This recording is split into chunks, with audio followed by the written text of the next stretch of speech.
I want to take just a couple of minutes here to share with you an idea I came up with today that helped me out of a tight spot. Now, like most anything I think of, I'm sure someone else has already done this in the past, but they didn't tell me about it, which means I had to spend a bunch of time thinking about it, and that just gives me a headache.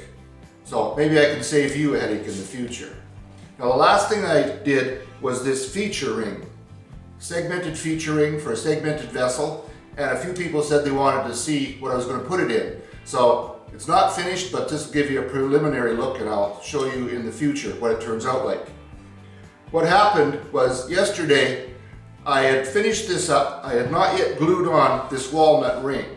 With the walnut ring and this small hole, I knew I was not going to be able to reach inside to do any sanding or finishing. So before it was on, I sanded it all completely inside. I put on poly, had it very nicely finished, ready for the next ring. Then I glued this on. Now, when I glued it on, I did it in this orientation, put it in the press, tightened it up, and I let it sit for an hour and a half.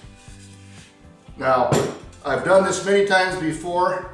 This time, I did not do what I should have done and let it sit longer than that. The glue had not dried completely. I should have actually let it sit overnight. So when I put it on the lathe and spun it, the centrifugal force took all that glue that was not quite dry on the inside and spread it out on the inside of the vessel. It was very difficult to get any pictures of it. This will give you a small idea of what it looked like. It's not very clear. So now I had the problem, how do I get in there and sand that with this glued on and the hole far too small to get my hand in there. Eventually what I came up with was this flexible ruler I've had around for a long time. Very handy. I've used it for a few things, but this one worked really well. What I did was I bent it into a few different shapes and shoved it inside until I could tell that I had a shape that was going to let this ride in there where the glue was spread around. Then, because it holds that shape, I put it on a piece of wood, marked it with a pencil, and cut this out. Then I could put that inside and have it ride along where the glue was. I put some two-sided tape on the back. Then I cut some small pieces of sandpaper. I tried at 120 and found I actually had to go down to 80 grit to remove that glue. It was quite hard to get out of there.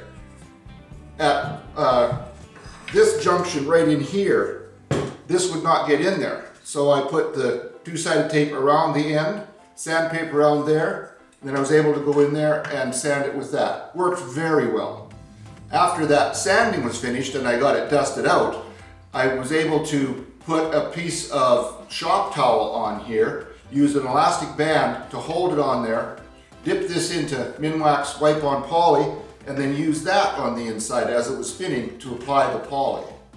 So this was an idea that I'm pretty sure I'm going to use again in the future. Took me a while to come up with it, but it worked very well. And I'm just hoping maybe you can make some use of it too. So thanks for joining me. Hope this gives you some ideas.